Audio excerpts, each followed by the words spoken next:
Check. One. Hey. What's going on, Check. everybody? Mic check 1 2. Got it. Yeah. We here, man.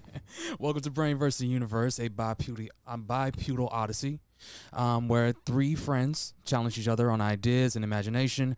Remember that the universe is not only stranger than we imagine, but it is stranger than we can imagine. Big facts. Yes, sir. So my name's Victor. I got Cole to the left of me. I'm my boy Todd to the right of me. And we're so glad to have you join us. Of course, if you want to support Brain vs. Universe, please like and subscribe to Outside In Theater. Also, who is helping us with making the show possible. As well as, don't forget, if you can, let us know what you think about tonight's topics, and go ahead and go into our chat, give us some insight, and we're about to start up. So, how's everybody doing today? Man, Cool, doing good. man. Doing good, man. Doing I'm good? gonna be honest. What's going on? I wanted to tell y'all this. I waited till the show. Mm-hmm. I would say this feels like the first time in my adult life that I would describe myself as happy. I sincerely feel this way. Now, why do you say that? In my adult life, since age 18, Yeah. is what I'm counting as my adult life. Mm-hmm. I say that because I've articulated on the show already. The last, I don't know, 2 months Mm-hmm. was very difficult.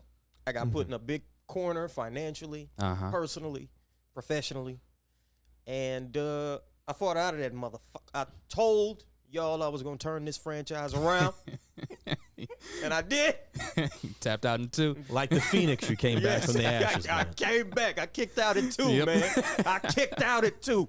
I'm still living, brother. Uh-huh. We turned this thing around. I got a better job. Cool. I got a better job. Yeah. Got a new car. I took my mama horseback riding in Los Angeles today, Mhm. and we're from a small refinery town. That's what I keep saying. I'm from a small refinery town. Y'all don't understand. In People- Texas without the horses. Yes. People from where I'm from don't end up in Beverly Hills. No, not at all. So I'm thankful. I'm grateful. I'm appreciative. I'm glad to be here. I feel good, man. Good. All in all. What about Feel you, good. Cole? Hey, man, I feel good. I got a funny segue, but it's true.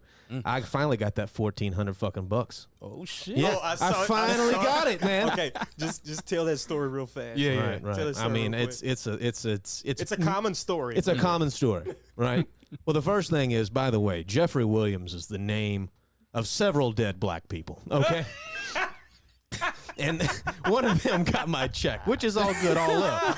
But you see, I'm just joking around, Shout out guys. to It's all- reparations. Yeah. Got some reparations. my issues with the IRS here. Right. Of This is course. a $1 trillion organization, Right. and it's ran with the sort of fervor that I would expect at a bad McDonald's. Right. It's some old Mickey Mouse. Some straight up Mickey Mouse, Ronald McDonald, Daffy Duck, Space Jam 2 action. Okay. Damn it. Yeah. Oh, man. That happened, and also my I have two incomes, one from Texas and California. So I had a I don't know. The IRS needed me to send them physically a form, which got stuck in the filing cabinet for 10 months because people were working from their houses. So all my money, my taxes, I still haven't got my income tax. Yeah. I just got the $1,400, and I got a feeling I've lost out on the other one. So, But you see, I have a fatalistic attitude at this point in time. Right. So you can't harm me.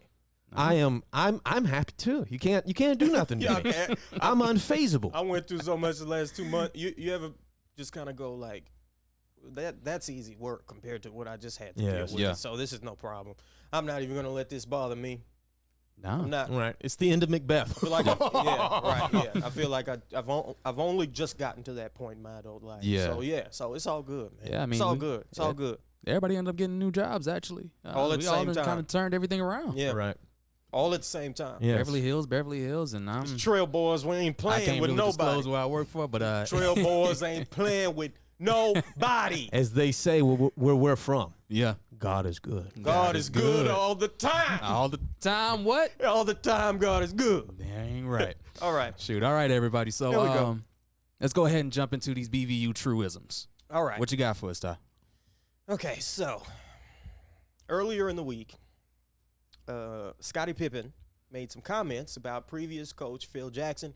If you don't know, Phil Jackson was the head coach of the Chicago Bulls for their 6 championships in the 90s, and the Los Angeles Lakers for their 5 championships in the 2000s. All in all, 11 championships, which is 11 more than damn near everybody else. Okay, and Phil Jackson is an all-time great coach. Phil Jackson was Michael Jordan's coach, and he was Kobe Bryant's coach. Okay. Scottie Pippen, also, of course, was coached by Phil Jackson, came out not too long ago in an interview and referred to Phil Jackson as racist. Now, this took a lot of people back, I would say. Even me. I was very dismissive of the comment the first time I heard it. Phil Jackson is a racist. How in God's name could the man be a racist? And I don't know that you can be a professional basketball coach through the 90s and 2000s and hate black people. I don't know how one would and be successful and win. I don't know. Racism is a motherfucker. Racists have a talent for compartmentalization, I find.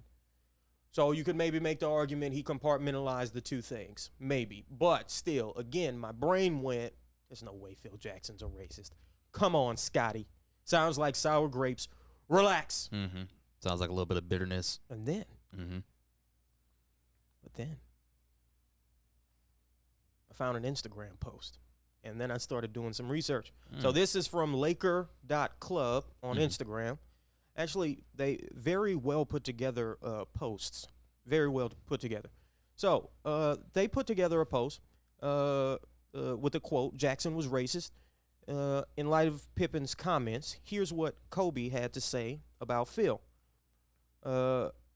Pippen spent a decade playing under Jackson. Let's see if there's any legitimacy to his claims. Let's take a look at Pippen, or what Pippen claimed about Phil, a racist. I don't got a problem with that. Do you think Phil was or is? Oh, yeah. I mean, do you remember Phil Jackson? But have you talked to Phil about this? Because by saying a racial move, then you're calling Phil a racist. I don't got a problem with that. I don't got a problem with that. And came back and coached him. I mean, who would do that? You name someone in professional sports that would do that. You know? I think he tried to expose Kobe in a way that he shouldn't have.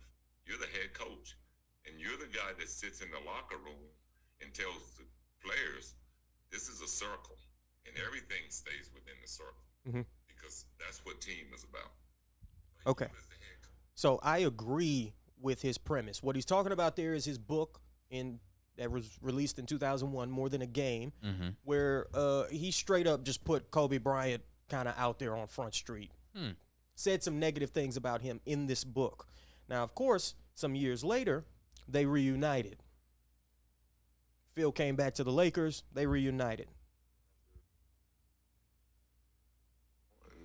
Once he decided to come back, and he called me, and we spoke. We didn't have to address any of the issues. We're both of the same belief that you move on from the past, and once you make the decision to move forward, that's exactly what you're doing, is moving forward. And I'm addressing that. I find that extremely impressive on the part of Kobe Bryant. This is one of the things I found interesting about Kobe when I really started diving into his life after he passed.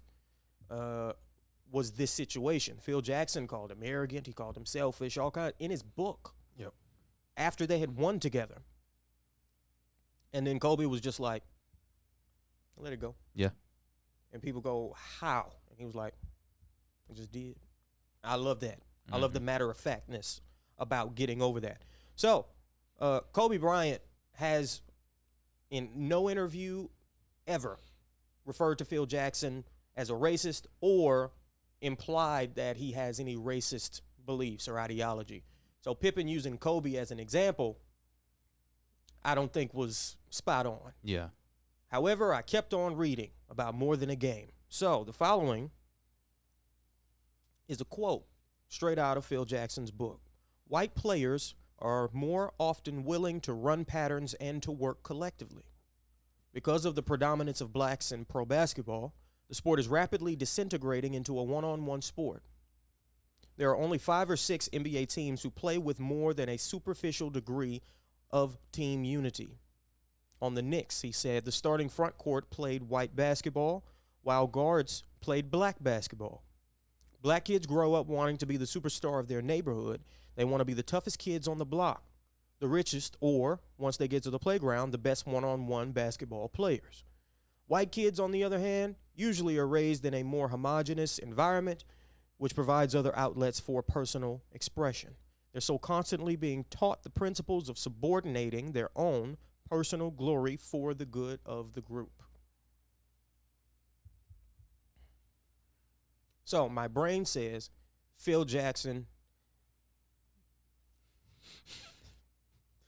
My brain says Phil Jackson might be a racist. The universe is saying he is not. Thoughts? Go ahead, Victor. Oh, good. Victor, any thoughts? Oh, Does that sound like some racist action to you? Go ahead. There is something to the way an upbringing is. Yes. But what does I know, man. like, when I read it, I was like, that's so on the line for me that I'm not it's right sure. there on the cusp of like, I'm not. what do you really know about? I guess you brought this up a little bit earlier. What do you really know about What an upbringing within a black right? family? What does Phil Jackson know about black upbringing? What is his example for Phil why Jackson was in the hood? he believes that? No. Mm-hmm. Phil Jackson took some edibles, not some edibles. He took some psychedelics in a desert once, and now he's got G14 classification. Yeah. Right. And I'm not actually exaggerating. Right. I do know a little bit about Phil Jackson. Mm-hmm. I don't know that part of him. Mm-hmm. Sure, he's a product of his age, like a lot of people. Yeah. The difference between him and Greg Popovich for me forever has not been their discussions on these issues. Mm-hmm. It's been the way in which they came about acquiring their belief in being a leader. Mm-hmm. And for Phil Jackson, that was, Phil Jackson would always try to take a bunch of Eastern philosophy and different poets and other folks that he liked to try to galvanize a locker room with big personalities. Right. Which he might have been a master at. We don't know. We only get one. We have one history of recorded events, and this is the way it played out. Popovich comes from a military family. Mm-hmm. Yeah. Right, so Pop is like, Pop, I don't think gave a shit who you were. He was up your ass. That's a fact. Mm-hmm. So I couldn't imagine a story like this ever coming out about Greg Popovich. Greg Popovich. Yeah. Like Steven Jackson has every motive to do something like this. Yeah. Shout out to my boy Stacks, because he was, I don't think the Spurs did him right. But when this comes up, he goes, absolutely not. Right. Yeah. We're not going there. You're right. Yeah. Greg Popovich would never say something this. Now, I have to compare him to another old white coach. It's all you can do. Yeah. Another great old white coach. coach. Right. There you go. Sorry. And Pop is the closest comparison that Phil Jackson has. And while Pop has significantly less championships, if Greg Popovich coached Michael Jordan and then Kobe and Shaq, I think he would have 15 championships. Yes. Right. So back to the topic. Is it racist? I'm honestly. It's racist. I'll say it for you. It's racist. You think it's racist? Yeah, I don't think you can tell people. It's also, leave aside, I'll come from a different question. Anytime you engage in like critical race theory, right, and you start, and I'm sure, I kind of hear his arguments in the back of my head why he would write something like that. And I hope it's not what I think it is, but I think. What do you think it is? Say it. I quit watching Sam Harris for the same reason. Uh-huh. It's studies done on ethnic groups that determine behavior, identity, and I mean, you're really putting me into some dangerous waters here, because I'm not endorsing anything here. Right. What I do want to say though is there is studies done with certain. The philosophy is what matters. Like, what were the surveyors looking for when they were asking these questions? And for Phil Jackson, it seems he's much more interested in the way it translated to his idea of how basketball should be played. Right. But I have no doubt he's still using these same behavioral statistics that are based on communities, class income, these sorts of things. Yeah. And I know everyone knows what I'm talking about. They base, why do Asians do better in going to Harvard? Yeah. Right? But when you put it this way, it sounds awful, but these studies exist. Right. Yeah. I think that they're completely bunk. I want to say this. But you do have public intellectuals like Sam Harris who do defend them. Yeah. And, if you love Sam Harris, you're just going to get aggravated at this point. But this goes for a lot of white elitist culture. They tend to subconsciously agree with these studies. Right. But they don't come out about it. Which is why. That's where I don't know the name of it, but I'm about to look it up for some more context. But it's what I'm talking about. I'm going to call it white savior syndrome. And I think a lot of white liberals, and Phil Jackson is most definitely, it's another interesting thing about this, definitely a white liberal. Absolutely he is. He's a hippie. He's a hippie. Yeah. He's a hippie. He's absolutely a white He's a liberal. self-proclaimed hippie, too. It's And- not and- even a secret. And this is Yeah. the thing that you pointed out to me about, the whole, the white school teacher goes to the hood, and then Bill Burr made fun of it. She puts on a do-rag, and they all dance at the end of the fucking movie, right? Like, Right. I'm going to save these black people from, because they don't, they're just so feeble and this and that and selfish, and they grew up wanting to be the toughest. And what the fuck you know about where we grew up? Nothing. You don't know shit about it. And I'll tell you where I honestly think Phil Jackson has got this view from. I think Phil Jackson he was an NBA player. He was on the team that the last Knicks championship team, the only Knicks championship team in the 70s. He was a player in the 70s when the league was predominantly white. At the time, they played a different style of basketball. As the league evolved and become more predominantly black, a lot more one-on-one basketball began to happen. But to make the connection between the one-on-one basketball and how black people were Upbringing and how their upbringing, Yeah. that's Mr. Incredible levels of reaching. Well, no, I guarantee he's using these studies because they're based on work placement and political officing and who do you vote, right or left, Democrat, Republican. It's unfortunately like the flat. You're basically taking all of the outcomes and you're saying, well, and you're reverse engineering how we got to these points. Right. Again, I think these things are pseudoscience, but I'm telling you that there is a whirlpool. Like there's a lot of good-meaning liberals that will see this and go, "Oh, it's my turn to interject myself into this equation to, I don't know, bring about it's." And God made us in His own image. Yep. And this is imaging. Yep. And this is deification and all this other stuff. And these are very, unfortunately, dark waters to go down because, again, I don't want to say anything that's not going to alleviate the issue because I feel like there's a circle issue going on here where the only pool we have to draw from is a fucked up past. Yep. And so when we go back there and look at studies and sort of conclusions that certain psychological centers came together with, and he was into that stuff. By the way, this is the same dude that talks about Camus in his locker rooms and stuff. Yeah. Right, in Greek mythology and what else. Yeah, I still can't He believe- definitely is talking about what I'm saying. I still can't. I will never understand how neither Michael Jordan or Phil Jackson tried to kick, or neither Michael Jordan or Kobe Bryant tried to kick Phil Jackson's ass at some point. I think it's a small miracle they didn't try to kick, because Phil Jackson would go to the media. Winning cures everything. And Kobe said himself, Phil's scared of conflict. So he would go to the media and say things about me. So it got back to me because he was scared to death to say it directly to me. And I remember seeing Kobe say that and going, how did you deal with that? Kobe Bryant didn't play that bullshit. He didn't. But winning cures all is my phrase that I like to use. Look, I don't know that I would call Phil Jackson a racist. I do think he made racist comments here. I don't know how deeply these ideas go with Phil Jackson.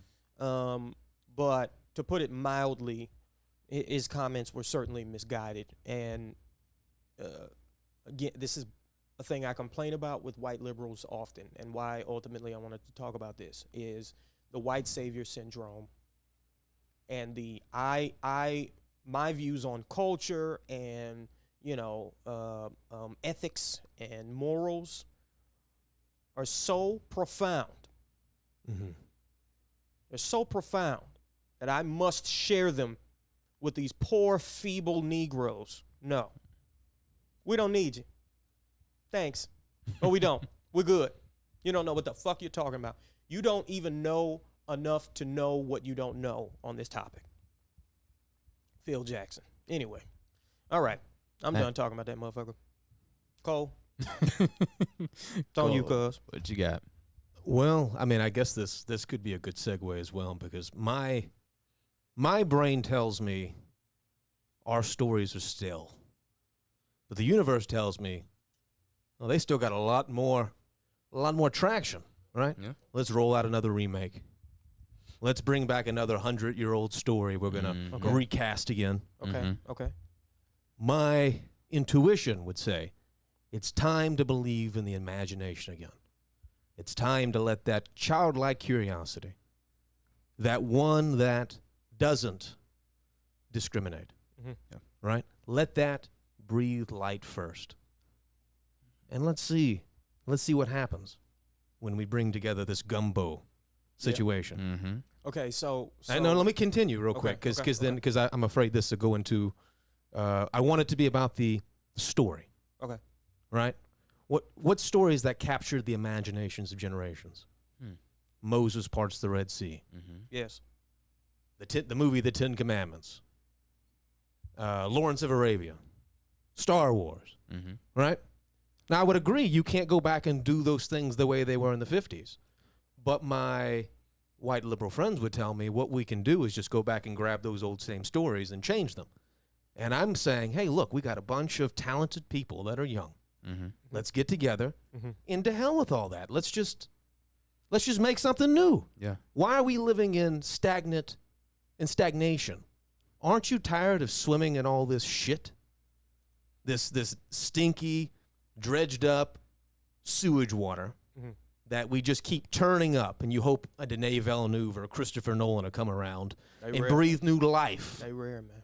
You know, they knock a little hole through that rustic shed, and the light comes through, and everyone goes hallelujah, and then we burn on that like it's that scene in The Big Lebowski where he's got the joint, he's still hanging on to the very end of it. Yep. That's where we're at. And it's become an act of intellectual treason to suggest that there's a different way to do it. How did we get here? All right, can I play devil's advocate? Sure. All stories have been told. Yes. Not all stories have been told, but all of the archetypes of stories have been done. Or so for example, the story of Jesus is seen over and over and over, and we see it in modern media over and over and over, modern entertainment, modern stories, over and over. Jesus allegories, Jesus metaphors, Jesus imagery. You see it in the biggest properties there are. You see the story of Jesus, the hero making the sacrifice, right? And before the story of Jesus, you see the story of Jesus. Yeah. We just know it the best with that particular character. So are there truly brand new stories to be told? Or are there new stories to be told that we've told before, but we put, modern sensibilities and issues and other such things on top? I mean, we're still using the same names, right? Marvel, DC. For the sake of discussion, they were all written by the same people. Yes. I mean, this goes back to my topic last week. For sake of discussion, we're talking about 5 people again. Right. Joseph Campbell. Right. George Lucas, Steven Spielberg. Who else? And I think are we in agreement that that's pretty much everything? There's going to be a small group of excellence. Oh, I'm not against that. Because with you can't have excellent without having average, and you can't have average without having below average. Yeah. They're all contingent upon one another. So in order for us to have great movies, we also have to have the bad ones too. But they're also contingent on one man's vision to some degree. Mm-hmm. I don't know how you can. I think that's a fact that there's going to be a seep over of ideas from that particular person. When I watch Stanley Kubrick, I feel like I live in a meaningless universe. I'm just going to be honest. Sometimes my soul enjoys that sort of thing. When I listen to Spielberg, when I watch his movies, I feel like I want to get on the bike with E.T. and fly over the fucking moon. Yeah. And I hear the music going. And when I listen to the Jurassic Park theme song, I get so much nostalgia, I start tearing up. Yep. That's a real thing. Yeah. But these are completely different ideas and representations and cultural identities. And they're coming from people that were all friends with each other. So this is, to me, I know you're just playing devil's advocate, but I disagree. I think all knowledge begins with experience. It becomes from firsthand experience. Music, I don't care what it is. The moment we have to go into a think tank about previous ideas and then regurgitate them, I think that has value in it. But if you're allocating all the money to that, like I can tell you, it has a. You're not going to be better than the first person that came up with the same exact idea. I'll tell you why. Because you're not going, if you're still using the same characters, if you're still using Luke Skywalker, I mean, I would almost be willing to be sympathetic to that argument if they weren't using the same exact fucking franchises. Right. And I think ultimately that's the Tolkien real problem. He didn't read Chesterton and go, okay, you know what, let's make some more Father Brown novels. Right, exactly. Right. Use it as an influence, of course. Right. But so even Lord of the Rings. And believe in yourself, man. Right, right. Yes, of course it's not going to be. If it was easy, anyone would do it. I would argue, take up your cross, soak it up. You know, I don't give a shit if people don't see your vision or if they don't believe in your ideas. Boo-hoo. Try to bring them about anyway. History. You think that stopped? You think Mozart, a dude that died when he was 28 years old? Now, I get it. Not everyone can be that. But there is someone walking around right now fucking off their time at a 9 to 5 somewhere. That should be that person. But I also think he might have a father or he might have someone in his sphere of influence that just says be practical, which is fine. But we're at such a practical age. We're at such a practical age. Like if I talk about making movies and I go talk to my friends that do YouTube videos, they say things like, and I agree with them, well, we'll just do it. And I'm like, yeah, but where are you getting the $200 million from? Where's that coming from? Right. Don't ask questions like that. Right. They don't want to have the harder conversation, which is you've put your dreams in a box. Right. Your dreams are in a fucking box. And you're allowing people that you claim you don't care about make the rules for you. And you care about those people. Yeah. You actually want to pull down their mansions. But you're not going to do it by going, okay, well, let's just redo the shit you made. That's the ultimate, like, you're giving them even more. Like, George Lucas is more revered now than he ever was. Yes. Right. Why? Because Disney fucked off Star Wars so bad, and sorry to anyone that's listening to this that thinks, okay, look, The Mandalorian was great. That was it. And that's it. Yeah. Yeah. Yeah, I had a conversation with a friend of mine in which I suggested to them that they not use my creative work, we'll say. I ain't even got to the politics yet. Right, yeah. Which is a whole nother thing. bag. Yeah. And I said, I've taught you a lot about this particular matter. I can't nor do I want to take any of that away from you. Use it. But if you use my stuff, the stuff I put together, you're going to further spread my fingerprints all over this. And with me not being here, you don't want more of my fingerprints on it because people are only going to see my fingerprints with me not being there. I think it's a similar thing with the point you're making about George Lucas. We're in total agreement that continuously tapping the same well, same characters, exactly the same universe, is yes. I do wish I could see some more fresh coats of paint on those really good archetype stories. Right. And I think we're going to get one with Dune. Also, speaking of Spielberg, he did West Side Story. Yes. which will be out. And even the trailer, I have no interest in West Side Story. Sorry. I love theater, and I know that's like blasphemy, I'm sure. I don't give a shit. I don't care. What's a film? So they It's a film. they can kick rocks It's a because film. it's no longer a theater show. It's a film made by Spielberg. The trailer gave me goosebumps. Mm-hmm. The trailer gave me goosebumps. I went, oh my God, this looks charming and it has the Spielberg fingerprints on it. Just the trailer. I went, this looks great. And I don't give a shit about West Side. Anyway, Right. Spielberg's an all-time great. And as we speak about with the NBA, there's always going to be, it was like 3 guys, maybe 4. Those are the guys who are going to win all the championships. No more. Mm-hmm. Everybody else will be lucky to get one. I think it's a similar thing with movie making. We've got tons of directors with one great movie. We've got only a handful with a bunch. Right. It's very top heavy. It's top heavy.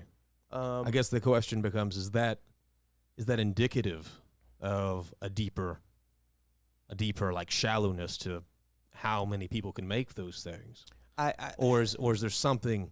I mean, because we have one history of tape. Yeah. And cinema is a very new art form compared to others. Yeah. Extremely new. I mean, especially color picture. So I don't know. I tend to be a little bit more optimistic. I tend to think that as cameras get better, I mean, I don't like when I say cameras get better, I don't necessarily mean digital versus film. I don't really. That discussion can go into the weeds as far as I'm concerned. Yeah. What I mean is things are getting cheaper, right? And so therefore, you can make a lot more things that you couldn't make before that are accessible to people at a lower frequency, right? It's not, you don't need $1 billion to get going. Yeah. I think that could bring about some really great stuff in the future. You beat me to it. I was about to make that exact same point. Is how's that phrase go? Necessity is the mother of creativity, or something to that effect, or is that the phrase? Certainly not Hollywood. Yeah. No, but so when you have constraints on you, you have to get more creative. And if you have, $10 million to make your movie instead of 100, you might be forced to get more creative. And I'm hoping we get some more creative movies here on the horizon, because nobody's going to be getting $1 billion check for a movie for a while. Here's the devil's advocate against that point, though. The cheaper it is, the easier it is to be controlled by a mob. All right? Mm-hmm. Say it costs $20 million to make the movie, but you're part of an organization that's also a think tank that's trying to change the cultural opinion of what's going on here. My response... Your Netflix or your whoever it is. I mean, Disney's definitely guilty of this. Yes. There are ideologues. I would argue... When you have fuck you money, you can get around them a little bit easier. Well, I would argue that the $100 million Disney movies coming out are worst of all in that regard, right? If someone were to say to me, that would be my response. Is I can't name a single Marvel movie that came out post 2010. Throw those in the trash for a second. Okay. Just look at it from Steven Spielberg, Denis Villeneuve. Mm-hmm. They're going to make those movies. Yeah. And they can get away with it. Yeah. Okay? Yeah. That's my point. Yeah. Okay. I don't know when you go, okay, now you're on this level with all these other people in the back of the room that love debating these type of things. I don't know if they can get through those guys. Or around them. They certainly, I don't know if they're going to work with those guys. Yeah. That's my real concern. They demand excellence. And many people can't handle that. So, listen, I am... Especially if the other group thinks they know exactly what excellence is. Yeah. And they think what you're doing is overrated. Yeah, I do wish there was... I do wish the main intention with every movie I watched felt like the people who made it were trying to just make a good movie. Instead of convince me of some political ideology that I've watched movies that cost $100 million to make and $10 million to make that the political ideology running through it was the most important thing. Every movie has politics to it. Every movie. The belief systems, the views of the people You're who talking about put the it together. evangelical part of it, Yeah. the religious aspect of it. Yeah. And when we say religious, we don't necessarily mean Jesus. We No, mean what I mean, well, deep-rooted ideologies. right? And it's a sin, and I do mean this. Yeah. It's a sin to question those ideologies. Yeah, they're all, a lot of them are fucking trash though. But- And I've commented on certain movies. If your career's at stake, it's a sin. Like you, Cole, can't say that Captain Marvel is trash. I can. Captain Marvel is trash. That movie was fucking garbage. They spent the entire movie beating me over the head with a brick of their and I don't even necessarily disagree with the idea. I don't need to agree or disagree with the idea in order for me to enjoy the movie. Right. Just make a good movie first. Right. And then put that underneath the surface, and then fine, I can enjoy it. When you write your political thoughts on a brick and beat me over the head with it for 2 hours, no, it's not a good movie. That's not good. And what was the point? Of Captain Marvel? Yeah. Well, You can't use politics as a point. That's not a real storyline. the most telling Right? scene. I mean, am I wrong about that? The most telling scene in that movie, to me, and the one where I literally threw both my hands up and rolled my eyes in the middle of Captain Marvel, was when that little girl, who couldn't have been older than 7 years old, she looked more like 5 or 6, told her mother that she was less of a woman because the mother was not sure if she should fly into space to go into an alien war that had nothing to do with her. Because we all know those men screaming for their mothers with their guts in their best friend's best hands. Right. We all know they wanted to go Right. do that. Yeah. Right, yeah. Everybody who's gone to war was, what? What child would look their parent in the face and be like, well, I mean, if you don't go fight, I'd rather you be a children- martyr than have a mother. Yeah. children don't. Anyway. That's exactly what was in the point. Yeah. That was the scene that made me, and not even that she, should do the right thing, but it was framed as the daughter questioned her mother's womanhood. Right. You're less of a woman if you don't go fight an alien war. What the hell? But that's the ideology over story. That makes no sense. No child would do that. No. None. And to keep the same energy, if you recently, sorry, I'm going to bring this up, but you wouldn't watched, tell us a little bit about Fast and Furious 9. Oh, you want to know about that? Well, because I have the same problem with the gasoline and testosterone. We're up to 9 of these things, and Because it's the same exact issue, right? I would say it. Not a single one of them Has been good. is a None of good them. movie. They're Yes. certainly not great. You can No. maybe say the first 2 were okay, and they're up to 9 of them, and Right. people just keep going fucking watch them.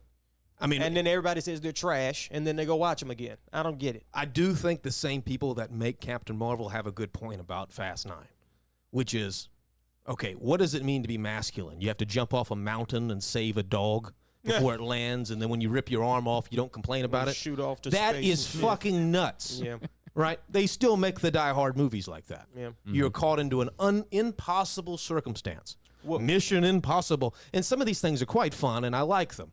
But then there's ridiculous versions of it, like Fast and Furious movies, Yeah. right? Yes, they were charming at first to some degree, especially when you grew up with them. Yeah. But at this point in time, they're guilty of all the same things. I can't sit here and rightfully go, I agree with you about Captain Marvel being trash, Yep. and then go, yeah, well, this clear pandering to the Chinese and to, males that just want to see some shit blow up. Blow up and ass Right, and some ass. cheeks. And the 57-year-old male gets the 25-year-old girl. Yes, we want to see that too. It's all crazy. Yeah, the Fast and the Furious franchise is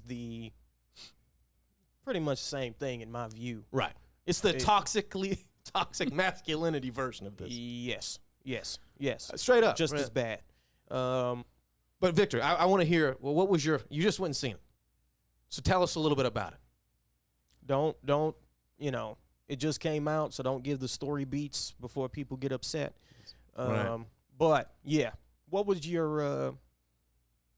How'd you feel about it, man? I just laughed.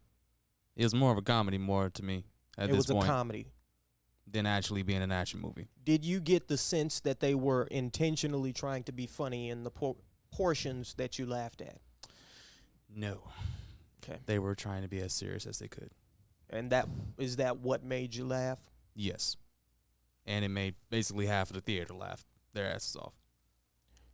This is a sign. You had a group of people. Mm-hmm. A lot of people. Yeah. It was actually a nice packed crowd. Pretty full. Yeah. Laughing at scenes in this movie that were not supposed, and they have humor in it. Did anybody laugh at the actual jokes? No. Not okay. So what are we talking about here?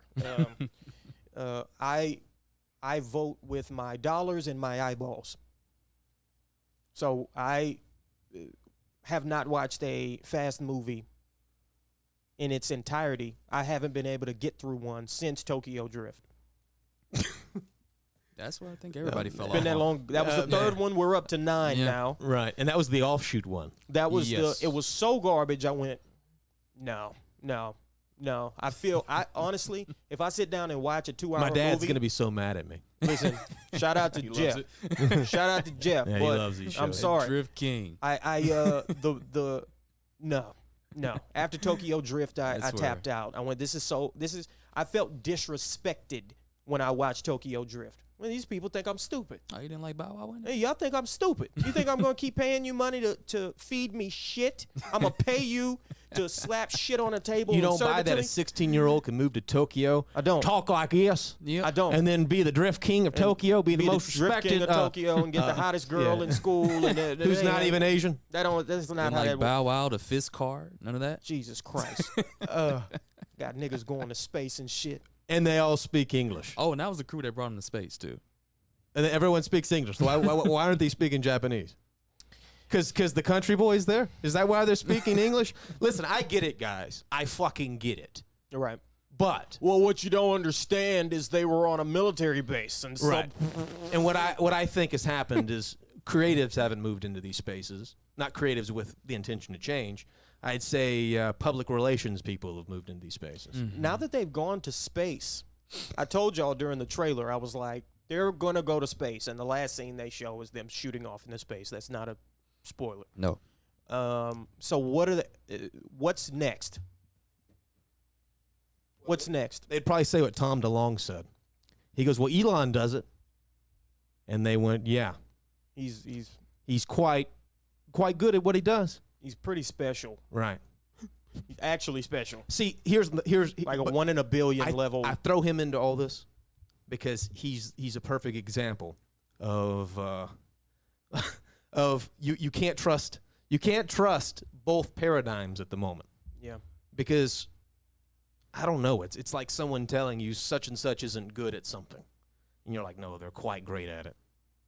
Doesn't make a shit. Yeah, I don't What you tolerate- feel about that person. To say, I mean, you look at Elon. And I'm not gonna stick on this too long, but I will say this. The dude has like 3 companies before his 50s that are going to change the world, or they already have started to do it. I mean, are you counting PayPal in that? Which is Venmo. It's the same algorithm. Yeah. Yeah. For all you gals, you beautiful ladies, working on that PayPal, working on that Cash App, That App's the Cash one. App. that boy. Cash Yeah. App, That Cash App. right? People just be sending free money for no reason. Yeah. So we're in a situation where they don't know. These two crowds cannot interact with each other. No. So I'm saying, isn't there another way? Yeah. Right? Isn't there another way Yeah.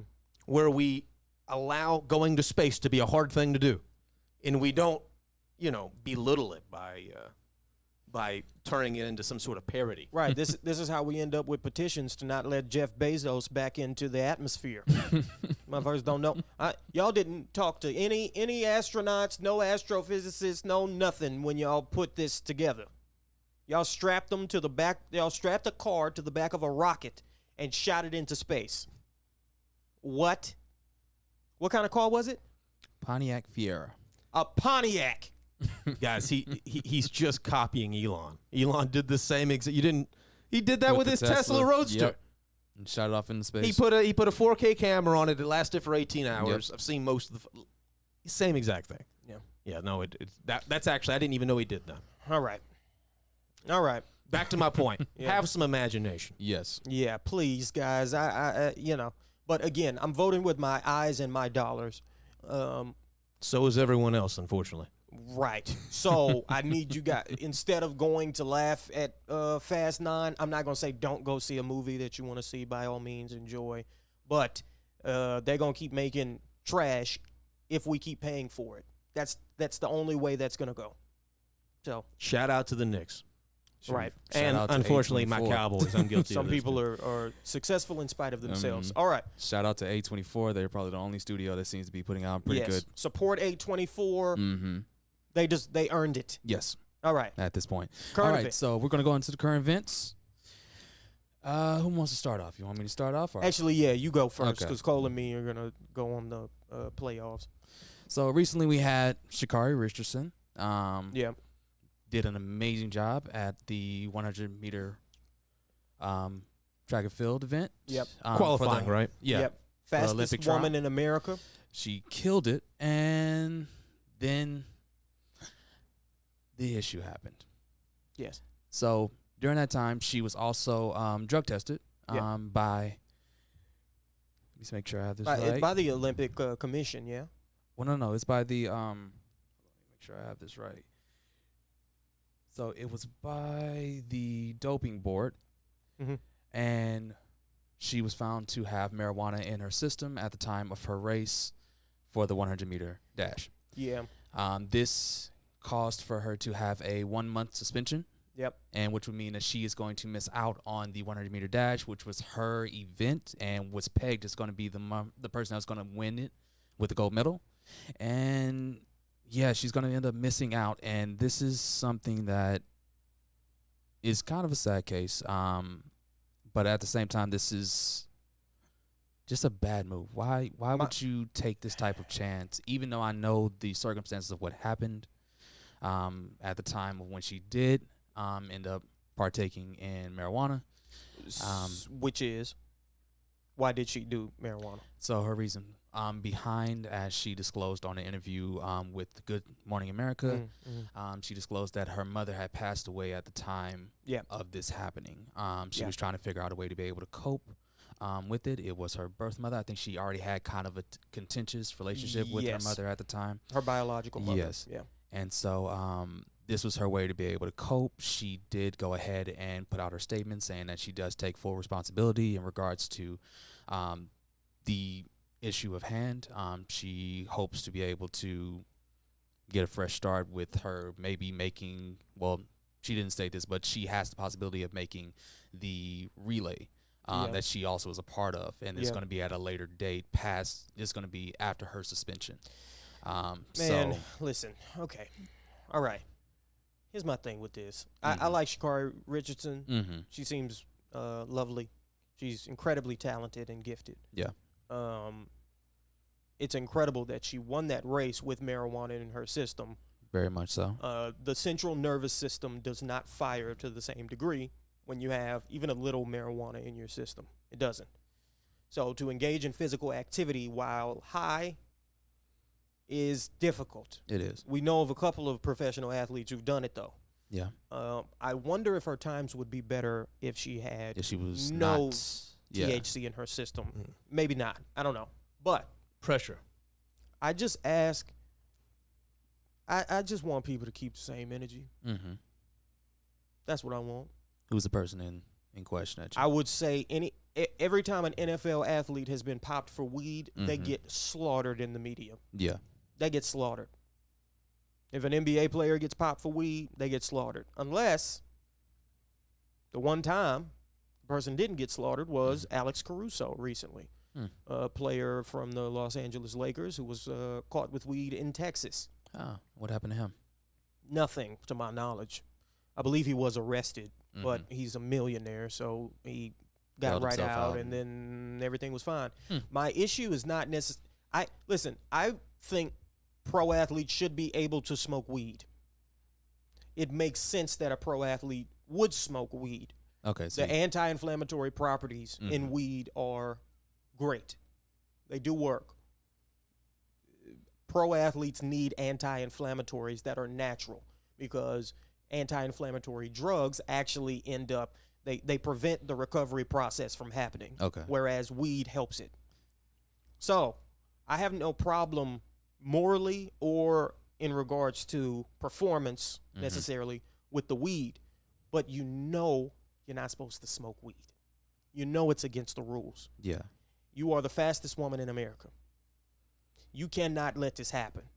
Another thing I liked about her response to it was she accepted accountability. She took full responsibility. She said, I fucked up. This is why, but I fucked up, which I can respect. So I don't want to pile on her or even speak negatively of her. However, I will point out, and, you know, maybe this is biased on my part, but if she was a black man, this would not have been the response. She'd be called an idiot. He'd be called an idiot. Yeah. He would be called an idiot. You can go down the list. And we can go down the list of black males who have been popped for weed over the years, who get destroyed, who get torn up. Yeah. Lay off the weed. Stay off the weed. One of Stephen A. Smith's favorite phrases. I saw Stephen A. Smith a couple of days walking around the mall. I laughed out loud when I saw him. I went, ha! Did he have his turtleneck on? He didn't have a turtle. He had like a little, collared, short sleeve shirt on. I'm sure Stephen A's a nice enough guy, but every time somebody gets popped for weed, one of his favorite things to do is go on TV the next day and stay off the weed because it's against the rules. You're fucking up your money. You're fucking up your legacy. You're a professional athlete. You don't have time on your side. You have a limited career. Most pro athletes ain't even going to make it to 30 in their given sport. Especially Olympians. Yeah. Especially Olympians. You have one, maybe two events that are going to make times you'll get to compete. And you're not going to win the gold twice. No. I think we got a little between Usain Bolt and Michael Phelps. Michael Phelps, we got a little greedy. Well, those are the only names you can give point like, off like that, right? That's another thing. So, I guess one of my questions would probably be: should this still be considered a banned substance? I think with just a little dash of nuance, I don't think so. Just like you wouldn't want to have an athlete have alcohol in their system before competing. Yeah. I think you wouldn't want them to be high before going in. Before competing. Yeah. But if you go get high after the game on your own time, what do you say to people that feel like they perform better when they're high? I'm talking about, now listen, you may not have this problem, but you've been on stage with people before. Yeah. We all have. I've seen the fear in their eyes. Yes. I've seen people almost, go sit down in the audience and watch. Not almost. We've seen some people choke, straight up choke. Right. I mean, call it what you want to. Yeah. That is a real thing. Right. Because of the pressure. Right. We can't really completely put this in a box. You know? Right. That's why it's a tough issue. I think if we're gonna do anything, again, just making sure, and we can test for this easily, that somebody's not high or drunk while they're competing. Yeah. I don't think I would just tell that person, like, sorry, bro, like, not a good idea. Yeah. You can feel that way, I understand, but if we are going to just allow it, we would have to just allow it. Yeah. And we have speed limits for a reason. We can't just put 60 miles per hour in a neighborhood. You know why? Because some motherfucker is gonna go 60 through a neighborhood and kill somebody. Okay, last question. You have to account for Doesn't the worst THC of us. stay in your system for a few weeks? I believe so. How 2 weeks? So how was this testing done exactly? Do you know when it was done? Because we're talking about something very specific at this point in time, which is being actually intoxicated. Yeah. In the event. Yeah. which I do not believe she was. No. Right. It So was this is a in her very system. important distinction Yes. to make here. Yes. And at this level, I think we can all agree Yeah. that it shouldn't make a fuck. If you find alcohol in my system, let's say they get better at tracing alcohol in the blood to where they can do it, 4 weeks in advance. If I drink a glass of wine and 4 days later, I meant to say 4 weeks, I mean 4 days, you still find an ounce of it because we just got better. Yeah. Because we're getting better at this testing thing Right. every year. Yeah. The proper and the most charitable thing I can tell you is go fuck yourself Yeah. if you have a problem with that. Yep. And I would say that's the situation here. Unfortunately, there is a tendency, and I will say this, there is a tendency to think we're talking about the NBA or some American-branded incorporation that answers to, XY rules that we can renegotiate every 2 or 3, 4 years with representation. The Olympics don't work that way. No. Right. We're talking about the whole world here. And it's as alien and different from you as anything you've ever known before. So Were you able to find it? No, they didn't have a stated date on exactly when Okay. that testing happened. Okay.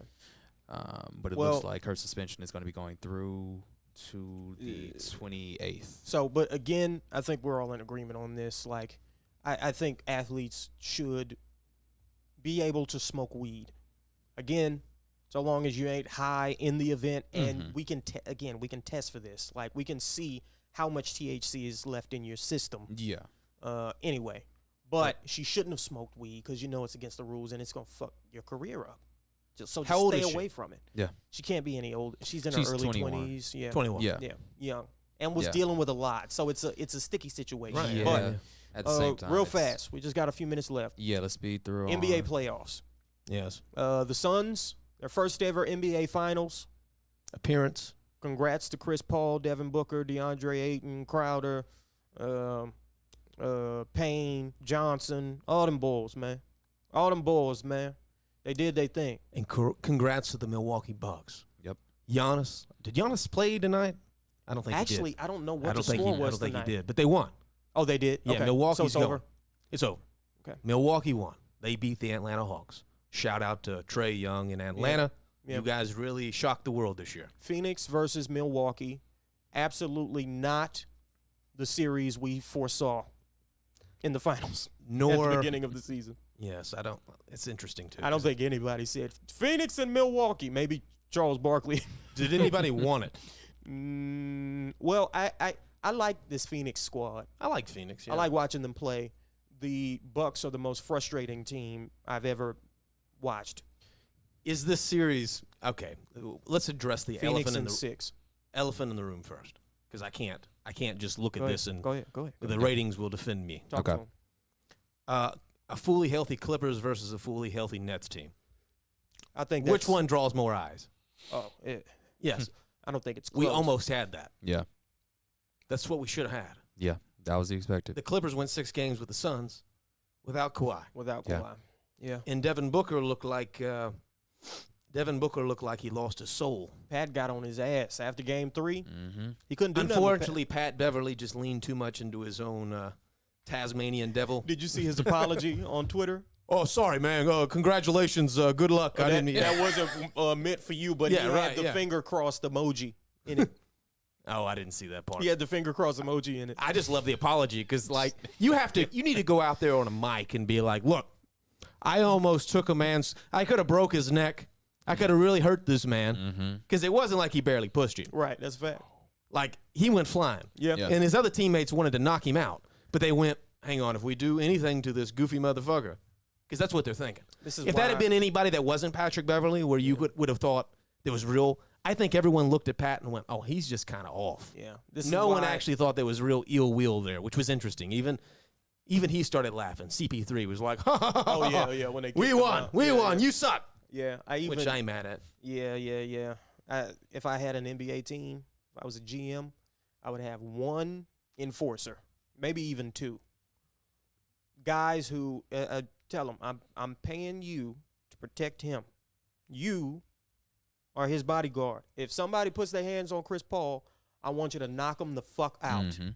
I'll pay the fine. Handle that. Done. Patrick Beverly should have, whoever that was standing next to Pat when he pushed Chris Paul. I want to say it was Sarich, a Phoenix player. Book was right there too. Yeah. Then they both looked down at Chris Paul and looked back at Pat Bev and went, "What are you doing? You're crazy, man." I was like, "Y'all bugging." No, y'all Pat tripping. Bev No, literally no, didn't no. even. And by the way, Pat Bev, it wasn't like he ran away. Right. He just like casually walked Right. off. No. You got to see me outside. We got to exchange hands. Chris Paul can't do it. He's the president of the Players Association. He's 36. Just dropped 40 points. He probably ain't gonna be able to walk tonight. His feet gonna hurt so bad. So I'm knocking your ass out on his behalf. Or you pull a Charles Barkley, you run it off his head.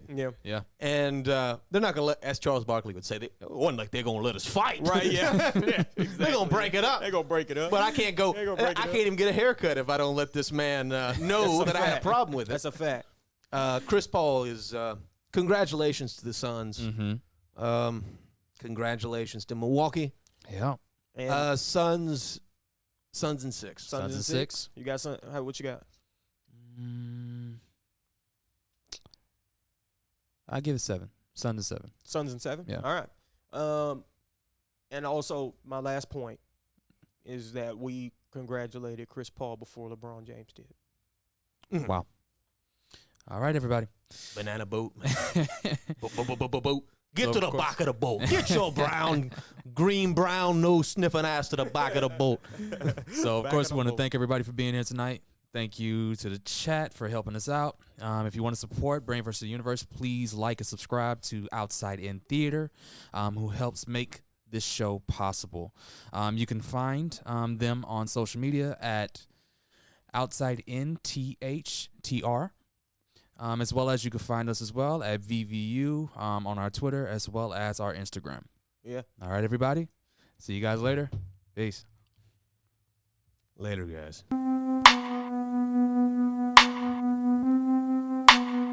That edible, that scene in Get Out. You sunk in. I went out of my body. I was in the fucking bedroom.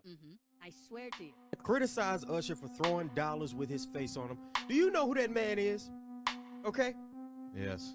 Do you know he made Burn, Confessions Part 2? Yeah. White folks still love Yeah. To this day. He gets down to business. Batman doesn't waste time in interrogations. Where is he? Where's the trigger? That's Kobe, okay? He gets right down to it. Where's the basketball? Give it to me. Yep. Because I'm not scared. Yep. Yeah. You're terrified. Yep. Well, no, It's like a superpower. Neuralink is like a superpower. Or it's George Orwell's fucking fantasy. All right.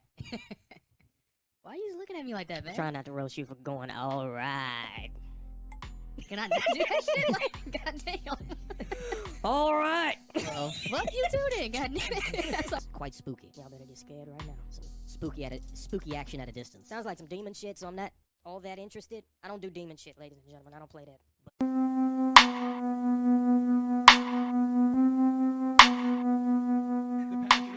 The Passion of the Christ, Satan and the Passion of the Christ. That's worse. It's hanging from the ceiling, looking at him, smiling.